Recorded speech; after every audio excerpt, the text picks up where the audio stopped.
샬롬, 샬롬, 샬롬, 샬롬, 샬롬, 샬롬, 샬롬. 하나님 사랑합니다, 여러분. 주 안에서 사랑합니다. 오늘 전주 말씀, 제가 잊어버리면 말씀하시라니까 우리 에스더 전사님 얘기를 안 해주셨어요. 그래도 한번 읽고 가도록 하죠. 짧으니까. 사사기 1장 2절이었죠. 그죠? 여호와께서 이르시되 유다가 올라갈지니라 보라 내가 이 땅을 그의 손에 넘겨주었노라 하신다. 하나님께서 이미 그죠? 여러분 알고 계셔야 될 건 태초에 우리 모든 것들은 이루어 놓으신 상태. 우리가 모를 뿐입니다. 오늘 본문이죠. 4절입니다. 그때 라피도세 아내 여성이자 드보라가 이스라엘의 사사가 되었다. 이렇게 말씀하고 있어요. 오늘 본문 요약에는 묵상시하고 그리고 중간에 나타날 말씀, 오늘 본문 1절부터 10절까지 중심인데 다른 분의 사사기 말씀들이 14절, 10절, 16절이 기록되어 있습니다. 삶은 여러분들 대단한 것이 아니에요. 문제도 제가 요즘에 깨달은 건 큰 게 우리는 늘 큰 걸 바라보는데 큰 게 아니라 작은 것에서부터 문제가 생기죠. 비가 계속 내리면은 어떻게 된다? 바위에 그대로 계속 그 물방울이 떨어지다 보면 수십 년, 수백 년이 흘러가다 보면 그 바위가 뚫리죠. 동그랗게 구멍이 납니다. 작은 것부터 이루어집니다. 여러분들 말 타시는 분 안 계시죠? 말 편자 아시죠? 그 하나 때문에 나라가 망한 이야기 여러분들 혹시 아십니까? 말에 발바닥에 붙이는 쇠붙이가 바로 말 편자입니다. 이 편자를 잘 달아야 말에 발이 상하지 않아서 말이 잘 달릴 수 있다고 합니다. 그래서 말을 이용하는 사람은 항상 편자 관리를 잘해야 된다고 그래요. 옛날 어느 나라의 한 장군이 전쟁에 나가면서 말 편자를 확인하지 않고 급하게 출정을 했습니다. 아니나 다를까 장군이 탄 말의 편자 가운데 한쪽에 못이 빠져나가서 빠져버리고 그 못이 빠지자 어떻게 됐겠어요? 헐거워진 편자로 뒤뚱거려서 말이 넘어지고 그 바람에 장군은 말에서 떨어져 죽었습니다. 달려오는 적군에게 잡혀 죽게 되죠. 그것을 본 휘하의 병사들은 급격하게 사기가 떨어져서 결국은 전투에서 패배했다고 합니다. 그리고 이 전투의 패배는 그 나라까지 망하고 말았다고 그래요. 못하는 소홀히 했다가 돌이킬 수 없는 손해를 입는 거죠. 누구나 작은 일이나 작은 일을 무시하거나 소홀히 여기기가 쉬워요. 우리 일상에서도 마찬가지고 대단히 큰 것에만 집중하게 됩니다. 작다고 가볍게 여기거나 대단치 않게 업신여겼다가는 이렇게 크게 후회하는 경우들이 생깁니다. 아무리 큰 기계라도 여러분들 아시죠? 작은 나사 하나 때문에 고장이 나서 마비가 되고 산을 태우고 건물을 태우는 것은 담배꽁초 하나 때문에 그것을 무심히 버린 어떤 사람의 꽁초 하나가 바람에 불려서 결국은 불을 태워서 빌딩이 타서 넘어지기도 하고 그 안에 인명이 피해를 입기도 합니다. 큰 제방을 무너뜨리는 것도 여러분들 개미 구멍만한 작은 구멍 때문이라고 그러죠. 메리얼 히트먼이라는 여류 시인은 삶은 작은 것들로 이루어졌네 라고 노래했어요. 작은 것, 사소한 것들이 모이고 조합된 것이 인생이라는 말. 그렇기 때문에 작은 것, 사소한 것들이 중요합니다. 오늘 본문도 그런 것들을 보여줍니다. 두 번째, 작은 것으로 낭패를 당하고 작은 것으로 또한 구원을 받습니다. 사사 드보라가 세워지기까지 1절에 보니까 에훗이 죽음이 시작되죠. 에훗이 모압 왕 에글론을 죽이고 모압, 암몬, 아말렉 연합군 1만 명을 죽인 후에 이스라엘 땅에는 80년간의 평화가 찾아왔어요. 말하자면 에훗은 이스라엘의 평화를 유지시키는 사람, 이른바 평화 유지꾼이기도 했습니다. 엘리야와 엘리사처럼 이스라엘의 군대이자 방어벽이 되었던 그러한 사람 에훗입니다. 무엇보다 에훗은 영적이고 신앙적인 면에서 평화를 유지하도록 만들어진 사람이었다. 그러나 에훗이 죽자 이스라엘의 평화는 그만 끝이 나고 맙니다. 그것을 우리가 알 수 있는 것은 1절에 에훗이 죽으니 이스라엘 자손이 또 여호와의 목전에서 또 짜가 붙어요. 사사기는 항상 반복이죠. 그럴 때마다 하나님께서는 불쌍히 여기셔서 사사를 세워주십니다. 12명의 사사가 쓰죠. 그들의 악은 가난한 여러 족속들의 풍습과 생활 방식을 그대로 따라가는 것이었고 그 중심은 늘 우상숭배. 그래서 하나님께서 너희들 가나안에 들어가면 거기에 있는 모든 것들을 다 죽이라고 그랬어요. 결국 그거 죽이지 못하고 같이 섞여 살면서 결국은 우상을 받아들이게 되죠. 그래서 적극적으로 표현한다면 에훗 이후 그들은 하나님을 버렸고 대신 우상을 선택해서 경배합니다. 율법 대신에 세속적이고 육신적인 욕망에 철저히 순응하고 가게 됩니다. 나는 그러지 않을 거야. 근데 그러지 않더라고요. 저도 지난날을 돌아보면 신앙생활 내가 혼자 열심히 하지, 내가 꼭 그렇게 구역 예배를 나가고 교회를 일주일에 30-40번씩 나가면서까지 난 아무것도 할 수가 없어. 그리고 뭐 전도사님이 찾아왔는데 얼마나 제가 아주 죽을 줄 모르고 죽을 똥 살똥으로 그렇게 교만했었는지 저는 제가 알아서 집사님들하고 여러분들이 쭉 오셨다가 두 말도 않고 가셨어요. 가시면서 얼마나 어리석다 했을까요? 혼자 한다 하는데 혼자 되지 않더라고요. 여기저기 교회 맨 끝자리에 가가지고 잠깐 앉아서 기도하고 말씀이 끝나기가 바쁘게 도망을 나와버리고 이런 반복된 그런 삶을 제가 살았어요. 하나님이 그래서 이렇게 늦게 하나님의 은혜 가운데 그래도 끝까지 섭리하시죠. 붙들어 낼 6번 붙들어 내십니다. 율법 대신에 세속적이고 육신적인 욕망에 순응하게 됩니다. 누구나. 그러나 하나님 이런 이스라엘에 대해서 징계하시죠. 여러분들 환난이 오셨습니까? 고난이 임하셨습니까? 질병 가운데 계십니까? 감사하시기 바랍니다. 그것을 통해서 하나님을 가까이 만날 수 있는 계기가 됩니다. 땅에서는 고난을 받고 내가 좀 시간이 걸리고 고통을 받고 정말 죽겠다 소리가 있지만 우리는 세상에서만 사는 삶이 아니죠. 영원한 생명을 구원을 통해서 주셨기 때문에 사실은 땅에서 100년을 산다 해도 그까짓 아무것도 아닙니다. 말씀에 있죠. 1000년이 하나님께는 하루예요. 하루. 그러면 뭐 그까지 100년 아무것도 아닌 겁니다. 하나님의 징계에 동원된 사람들은 가나안 왕 야빈과 그의 군대장관 시스라였다. 오늘 본문 2절에 그렇게 나타나 있습니다. 야훼께서 하솔에게 동치하는 가나안 왕 야빈의 손에 그들을 파셨으니 그의 군대장관은 하롯의 학고임에 거주하는 시스라요. 이렇게 본문에 나타나 있죠. 야빈과 시스라는 이스라엘을 20년 동안 학대했고 그들이 이스라엘을 위협하고 억압한 무기는 겨우 철병고 900대가 전부였다. 3절에 말씀합니다. 야빈왕은 철병고 900대가 있어 20년 동안 이스라엘 자손을 심히 학대했으므로 이스라엘 자손이 야훼께 부르짖었더라. 이렇게 말씀하죠.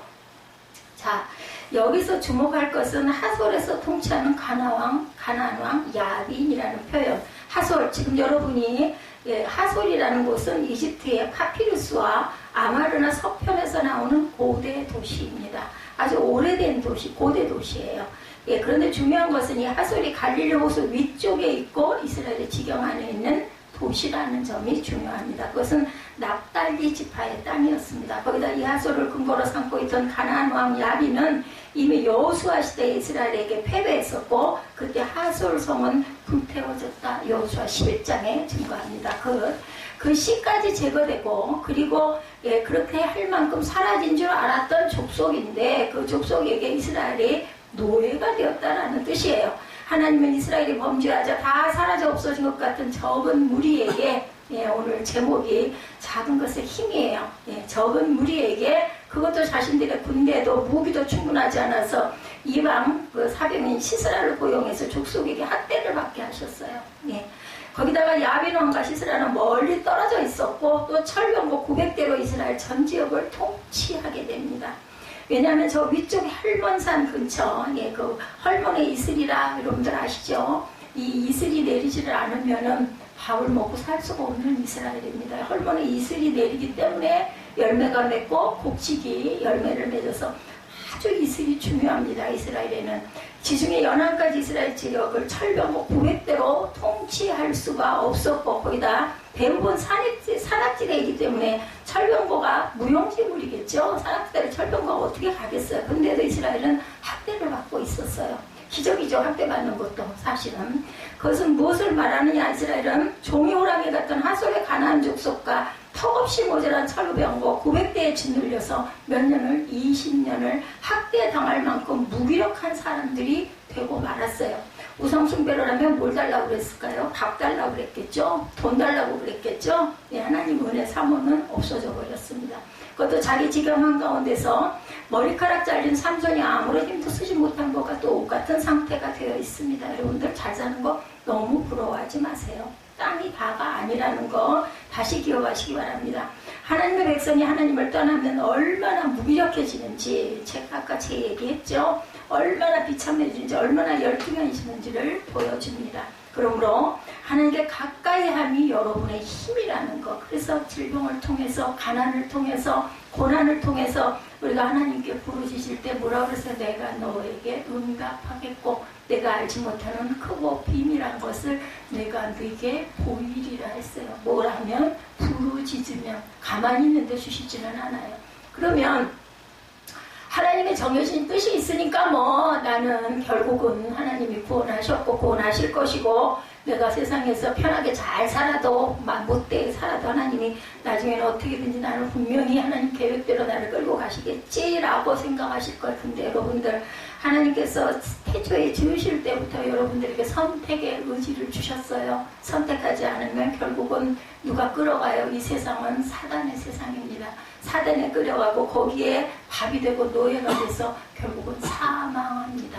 예, 중간은 없다고 제가 말씀드리죠. 영생이냐 영불이냐 그리고 또한 영원이냐 아니면 그냥 멸망이냐. 그죠? 이것이니까 꼭 여러분들 잊지 마시기 바랍니다. 하나님께서 자꾸 경고하실 때 자꾸 나를 부르실 때 우리는 뭐 해야 돼? 부르짖어야 됩니다. 제가 어저께 예지에게 찬양을 바로 틀어. 요즘에 유튜브 잘 돼 있으니까 연속으로 나오죠. 1시간도 나옵니다. 보혈 찬양 딱 치면 나와요. 그럼 그걸 커다랗게 틀어놓고 울면서 눈 뜨고 기도해도 되니까 기도하고 아니면 말씀을 소리로 우리가 읽는 게 힘이 들면은 귀로 듣도록 커다랗게 낭송을 틀어라 라고 제가 알려줬습니다. 그리고 기도해. 엄마가 없어도 혼자 있어도 넌 혼자 있는 게 아니야. 하나님이 너와 함께 어디 계셔? 그랬더니 알더라고요. 안에 계신다고. 그러니까 붙들고 기도하시면 됩니다.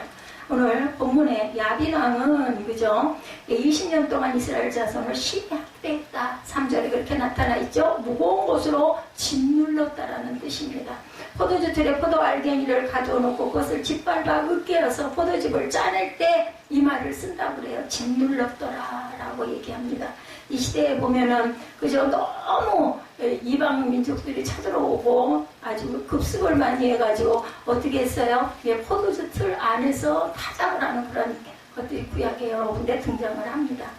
야빈이 이스라엘을 그렇게 꼼짝 못하도록 하고 짓눌러 압박했다라는 말에 포도주 틀에서 포도즙을 짓눌러 짜내듯이 그리고 삼손은 들릴라의 머리카락 몇 가닥에 잘렸을 때 자신의 힘이 풍선에서 바람이 빠진 것처럼 빠져나가고 없는 것을 알게 되죠.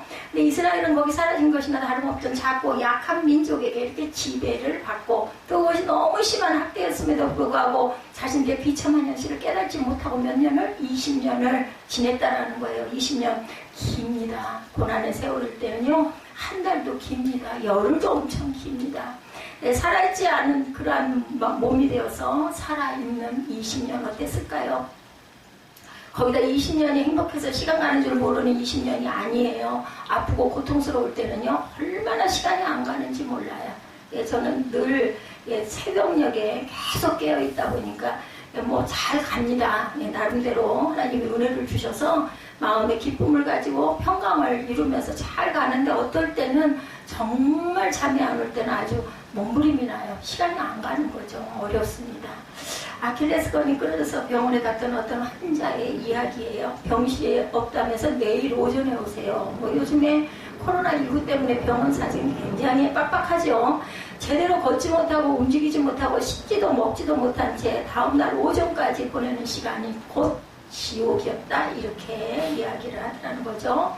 학대 가운데 보낸 20년이 얼마나 지긋지긋하게 길었겠습니까? 이것은 그들이 하나님으로부터 말씀으로부터 예배로부터 얼마나 멀리 떨어져 있었는지 여러분들 병이 질병으로 바이러스에 의해서 옵니다. 그런데 중요한 거는요. 우리는 영혼을 가졌다는 거 잊지 마시기 바랍니다. 영적으로 우리를 자꾸 다운시켜요. 그렇기 때문에 성경 말씀을 붙들고 아니면 내가 내 힘이 안 될 때는 뭐 기계의 힘을 빌어서라도 찬양이라도 관차 부르짖게 하고 아니면 말씀이라도 눈으로 보기 힘들 때는 몸이 아프면 어려워요. 그럴 때 그냥 귀로 듣게라도 아니면 공간에 선포를 이렇게 분명히 하시기 바랍니다. 이거는 뭐 미신이나 이런 게 아니에요. 그러므로 인해 내 마음에 말씀 한 구절이 찬양 한 구절이 저는 그것을 오늘 아까 우리 찬양이 조금 길었어요. 조금 더 짧았어야 되는데 묵상을 하면서 제가 눈을 많이 감고 있죠. 예, 찬양을 하면서도. 그럴 때 하나님께서 주시는 그 마음, 뭐 마음이죠. 말씀으로 얘야 너 1장을 틀어라 이러지는 않습니다. 가사의 한 구절이든지 아니면 찬양의 제목이든지 이런 것들이 오면 저는 별로 그렇게 콘티라고 그러죠. 그런 거 없습니다. 그냥 틉니다. 물론 느린 찬양, 빠른 찬양은 조금 구분을 하지만 너무 왔다 갔다 하면 안 되니까 그렇게 오는 부분들 들면서는 그걸로 기도합니다. 근데 신기한 거는요, 그 찬양의 가사들이 기도로 이어지더라고요. 제가 그 부분에 은혜를 내 마음에 은혜가 있기 때문인지는 모르지만 여러분들도 한번 그렇게 해보세요. 그러면 정말 마음 평안해지고 남들은 알지 못하는 기쁨을 느끼게 됩니다. 저는 그것이 기도다 이렇게 생각을 하죠.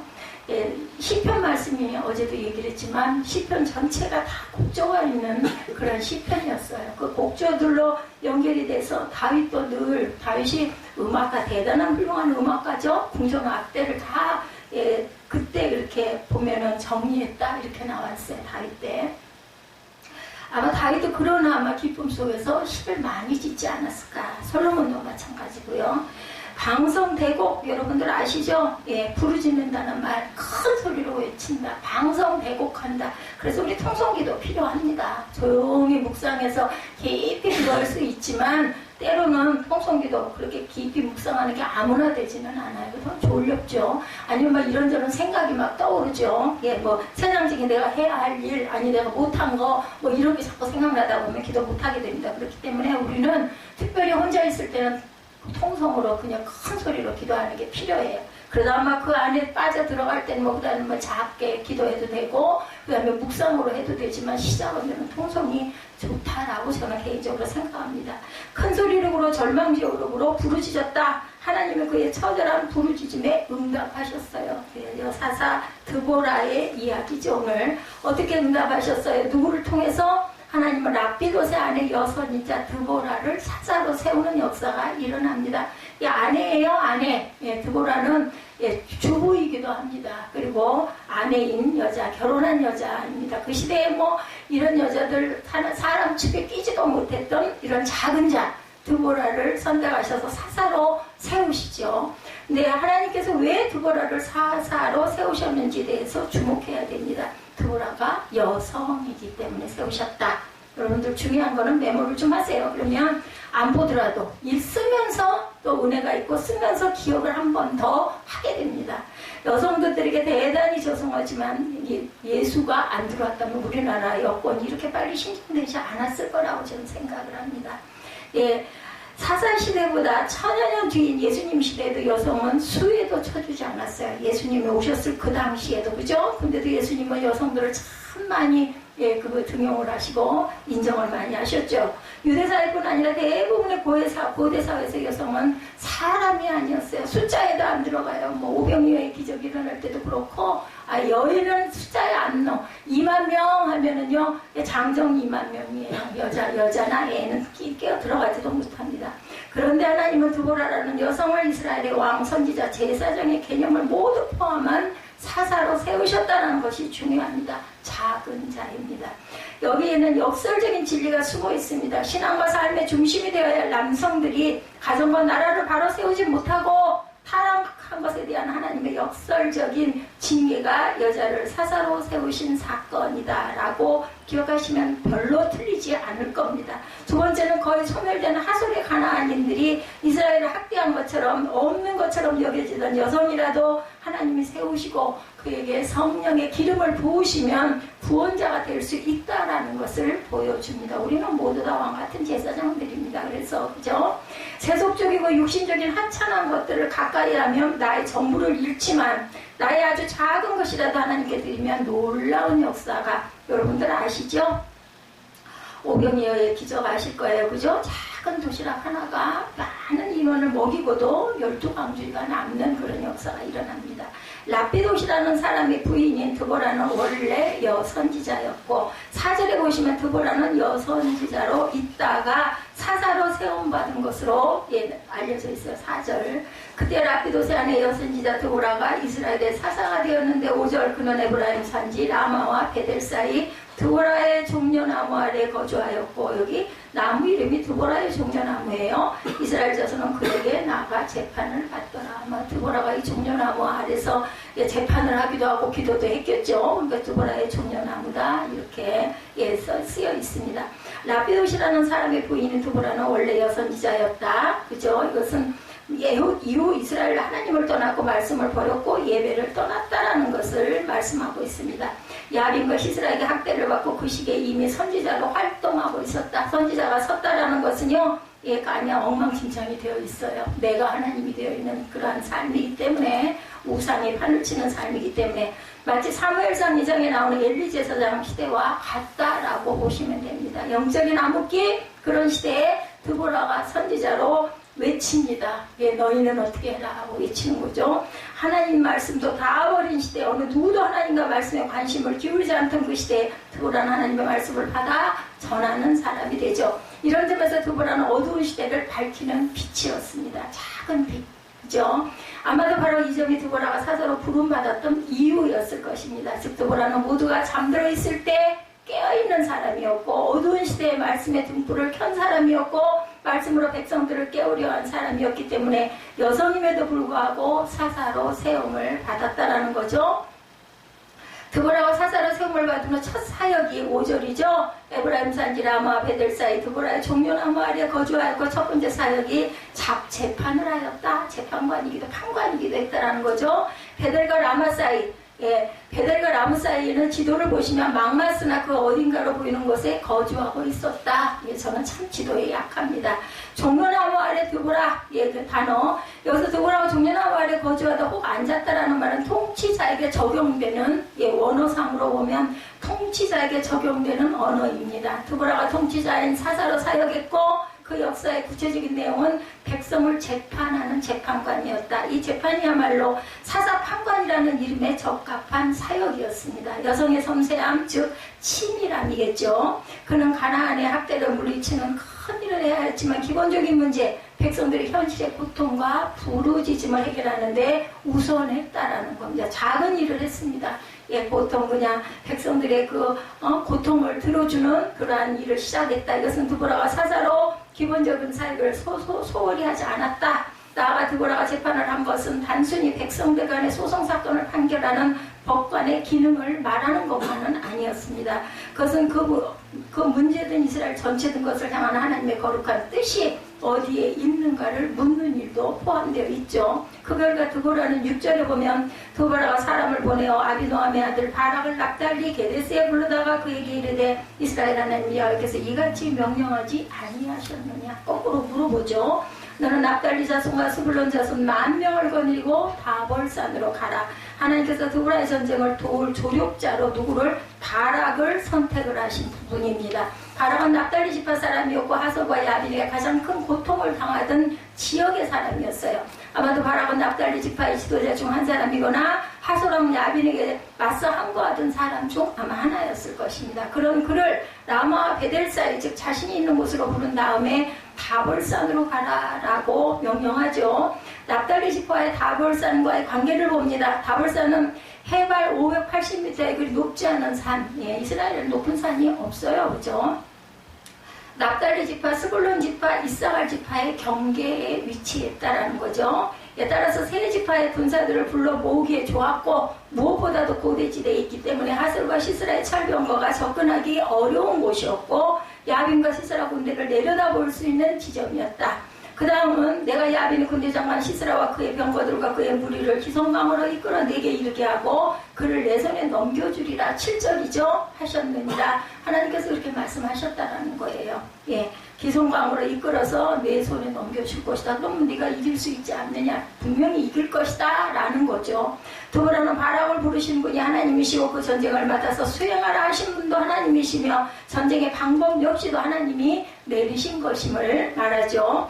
이스라엘 하나님 야훼께서 이같이 명령하지 아니하셨느냐? 그랬지 않니? 라고 물어봐요. 그러면 알았던 거겠죠. 그렇다면 하나님께서 말씀하신 작전은 야빈의 군대장관 시스라와 그 병거들과 무리를 기성강으로 이끌고 가라라는 뜻입니다. 기성강은 평상시에는 말라있다가 비가 와야 강으로 변하는 와디 나헬입니다.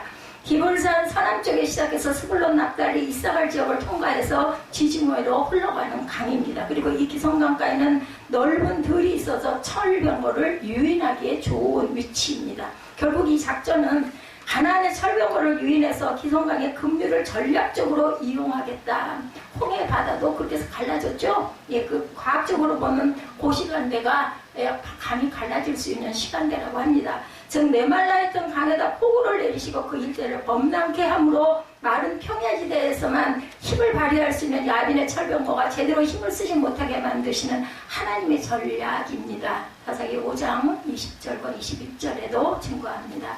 여기까지는 굉장히 좋았어요. 그죠? 막힘없이 술술 풀립니다. 그런데 이러한 드보라의 지시에 대해 바락이 대답하죠. 8절에 터가 달려요. 당신이 나와 같이 가면 내가 가려니와 만일 당신이 나와 함께 가지 아니하면 나도 가지 아니하겠다. 약하죠. 그리고 믿음이 없는 거죠. 드보라 없이는 전쟁에나 나갈 수 없다는 거죠. 같이 가면 모를까. 이 말 하나님의 권능을 믿지 못하는 말이기도 합니다. 그런데 오늘 본문에서 재미있는 것은 하나님이 하시는 이 전쟁에 대해 불신한 것은 바락만이 아니었습니다. 야빈의 군대장관 시스라 역시 마찬가지. 그는 드보라와 바락의 출정 소식에 당당히 승리를 장담하죠. 아마도 철병거 고획성을 가지고 있었기 때문일 것입니다. 그러나 시스라는 이 전쟁이 누구의 전쟁인지 알지 못했어요. 그죠? 하나님이 치르는 전쟁이라는 것을 알 수가 없죠. 절대로. 스불론과 납달리 군사 1만 명과 이를 지휘하는 드보라와 바락이 전쟁터에 와 있다고 해도 분명한 것은 14절 야훼께서 너의 앞서 나가시며 15절 야훼께서 바락 앞에서 시스라와 그의 모든 병과 그의 온 군대를 패하게 하실 것이기 때문이죠.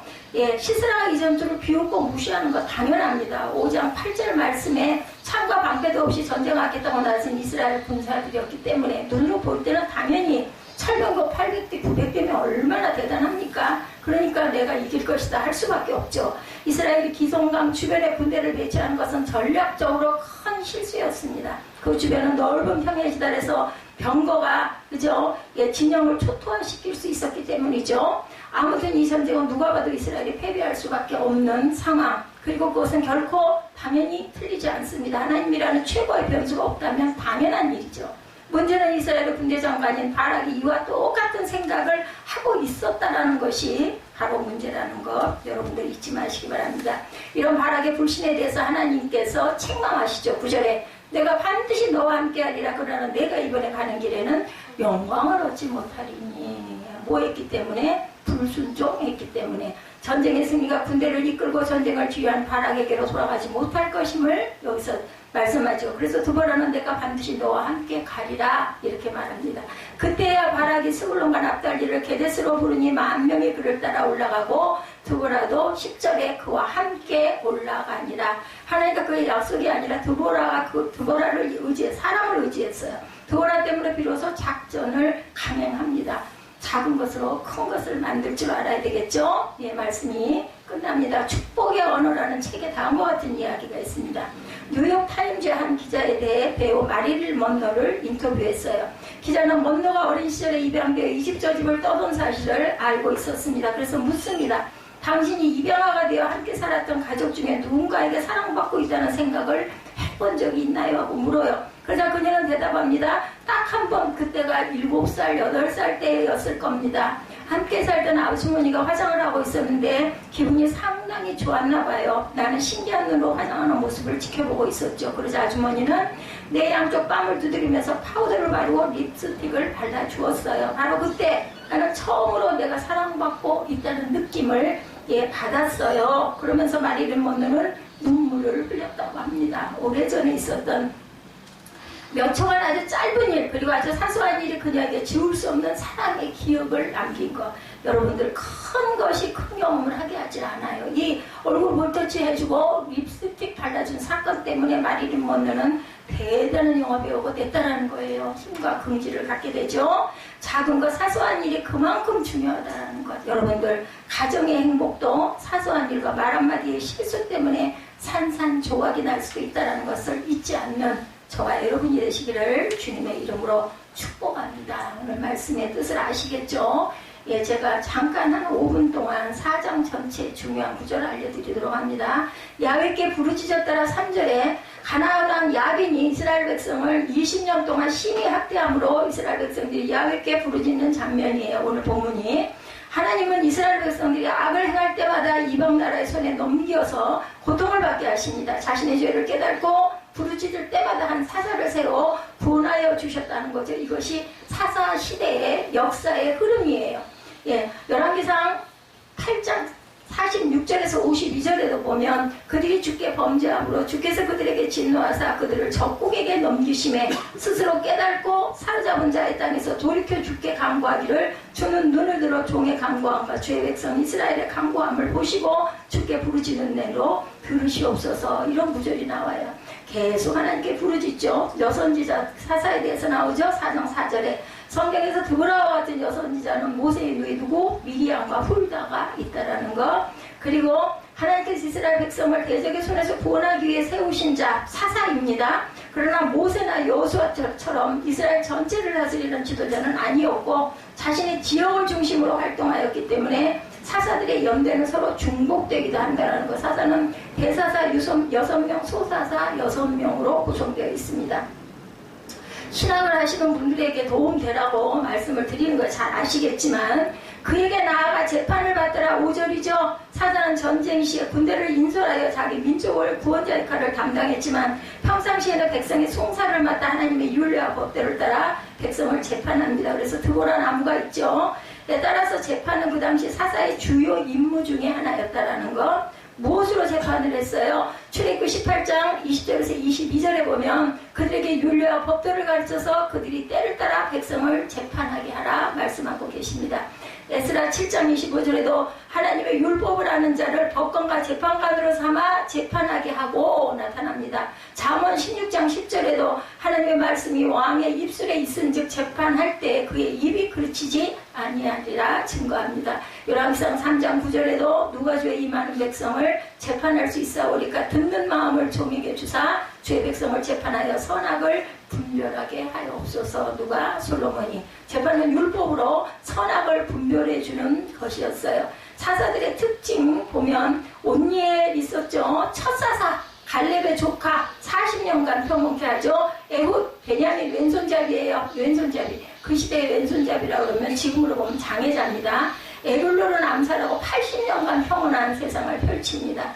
예, 삼갈 베냐민 사람이죠. 성어는 막대기로 블레셋 사람을 물리치는 그러한 양치는 사람. 드보라, 예, 오늘 본문이죠. 여자 사사입니다. 바락과 협력해서 가나안 왕 야빈의 군대장관 시스라를 물리치죠. 40년간 나라를 평온하게 합니다. 기드온 여러분들 잘 아시죠? 예, 300년 용사 나오는 말년에 에봇이 우상화되고 70명의 아들을 두어서 큰 혼란의 원인이 되기도 합니다. 그러니까 기드온은 결국은 별로 좋은 말년이 되지 못했습니다. 돌라, 이사갈입니다. 도도의 손자 28년간 평안하게 합니다. 야일, 므낫세, 아들 30명과 30성읍을 둡니다. 22년간 평온합니다. 입다, 예, 갓사람이죠. 예, 그 경솔한 성으로 자기 딸을 하나님께 제물로 바치죠. 6년간 평온함을 일으킵니다. 입산, 유다 사람입니다. 아들 30명을 두어서 그들을 위하여 타국의 30명의 여자를 데려오고 딸 30명을 타국으로 시집보냅니다. 이거는 하나님께 온전치 못한 모습이죠. 7년 동안 평온합니다.